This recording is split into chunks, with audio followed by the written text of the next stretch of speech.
Every game says it's a masterpiece, but let's be real, most of them are lying. Welcome to Good, Great, or Garbage, the series where I play games that you're talking about and some that you probably should have ignored. We're talking new releases, underrated gems, and just some overhyped disasters. And there can only be three outcomes: good, great, or garbage. Please do keep in mind that these are all my personal opinions based on my experience with the game at the time of recording. I may not know everything about the game, so just bear with me. Greetings, Gays, and welcome to yet another episode of Good, Great, or Garbage. Now, before we hop into this episode was actually supposed to come out a lot sooner than today, but I had a lot scheduled, so I hope you can understand and bear with me. So, we'll probably begin like a little double upload or something today. Anyways, the game of today is Bizare Lineage. At the time of recording this, Bizare Lineage currently has over 70,000 players, 14,000 favorites, and over 500,000 visits the first day of its public release. Yes, I played this game the first day of its public release, so any analytics probably went up because the game is actually very popular on the platform right now. So it's safe to say a lot of people already know about the game as it has its own pre-existing hype.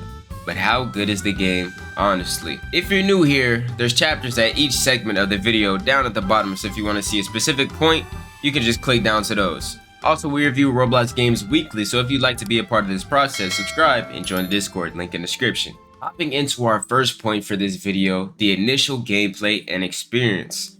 After hitting play, you're spawned into a building lobby where you can either choose to begin the tutorial or skip it and hop right into the game's story. Now, for anyone watching, this is not a guide or playthrough at all, this is just simply a review. I do suggest you hop into the tutorial for two reasons. One, you get a perk that gives you permanent EXP boosts, and secondly, it doesn't hurt to be familiar with the game with the new game's mechanics. After completing the tutorial, it's progression time. And while progression is somewhat linear following a quest line where you're tasked with defeating different enemies, there's other ways you can progress your character if you don't want to just do the main story. Should you get bored of the story, there's world events, raids, PvE mission boards, and PvP mission boards. Now, I won't be covering each of these progression methods, so like always, if you're interested in this game, there's no better experience than your own experience. So I suggest if you want to really check it out, hop in the game for yourself. After doing some of the story, you should have received a stand area where you can choose to keep it for crafting materials later on or roll your first stand. Bizare Lineage has somewhat of a gacha system when it comes to its stands, because each stand has its own rarity varying from common to mythic. While this would be a turn rate point for me, even the common stands have some pretty decent abilities and mechanics. They may not be as good as a legendary or mythic stand, but if you're good at the game, you can hold your own. Now, will you be putting in work compared to someone with Made in Heaven?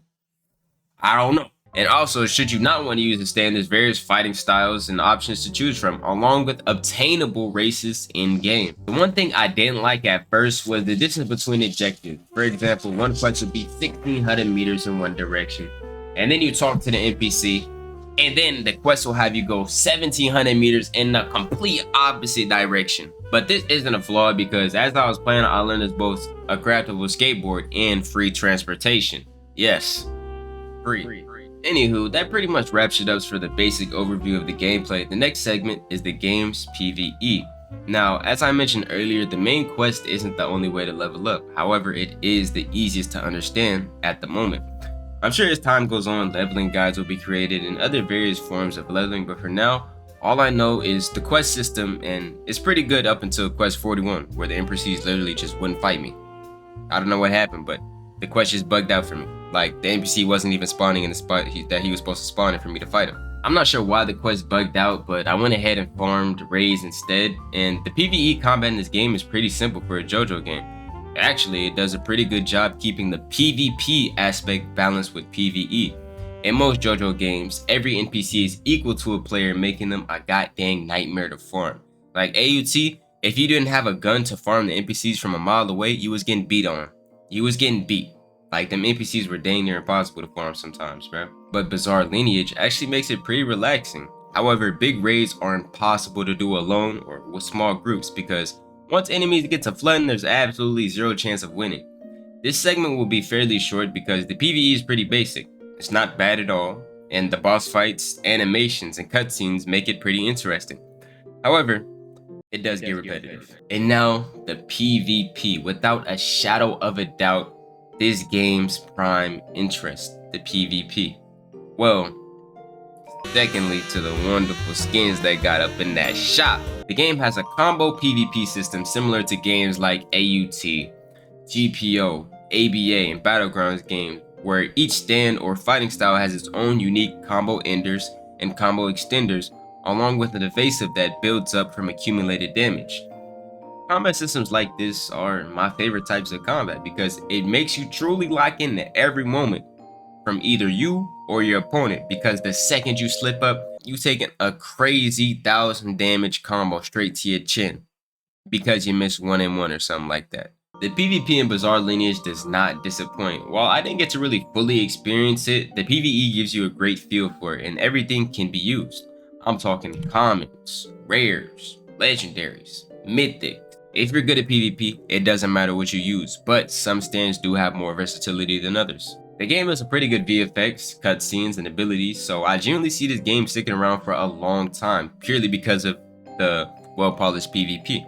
Now that we've covered the game's gameplay, PvP, and PvE, let's hop into the flaws, because yeah, this game has a few flaws to wrinkle out. Our first point being the bugs on release. Players should not have been experiencing this many bugs.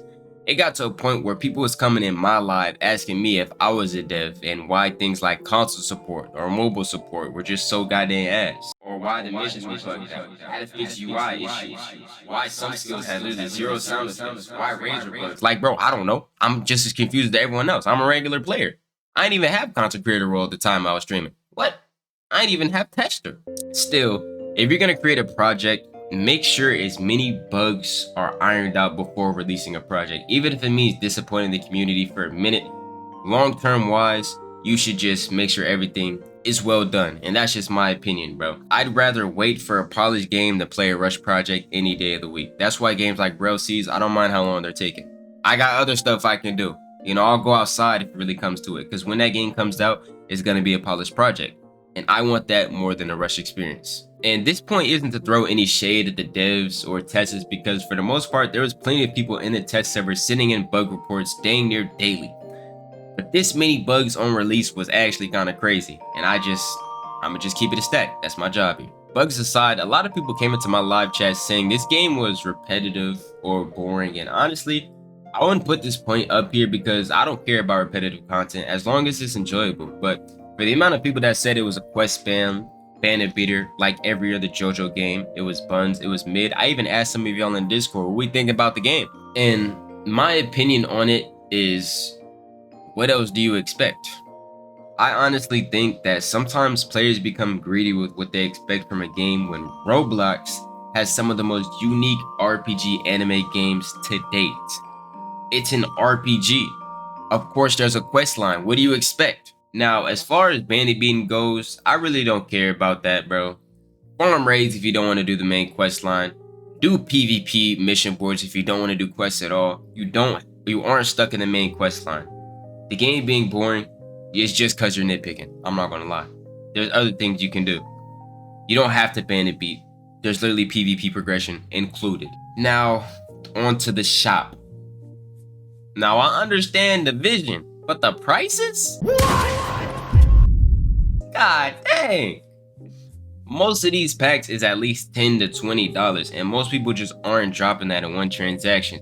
I'm not personally one to wail on games for cosmetic items, but looking at these prices immediately made me look away. Like, I can drop $50 on a game if I like the game, but for a big booty Yoruichi skin? No.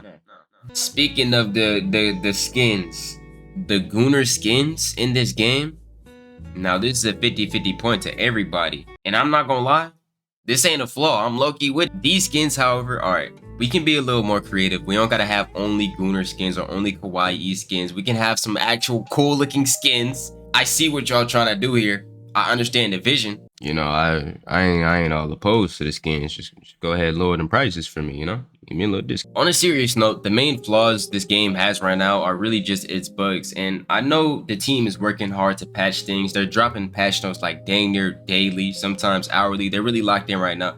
So I'm actually loving what I'm seeing right now. I'm liking that this project is really taking things the right way. So I'm sure that in the future we'll have a wonderful project to play for hours on end. Like all things, it's just a rough patch. Not everything starts off smooth sailing. With that, let me know what you think of Bizare Lineage in the comments down below. From my eyes, I think it's a wonderful project that deserves a try from everyone watching this. With that, if you want to see more of me as a creator, be sure to subscribe and check out my playlist page on my channel page to see more content of this. And if there's any devs or content creator managers, do send me a DM on Discord if you want me to review your game at atsuya__. And with that, hope to catch y'all in the next one. Peace.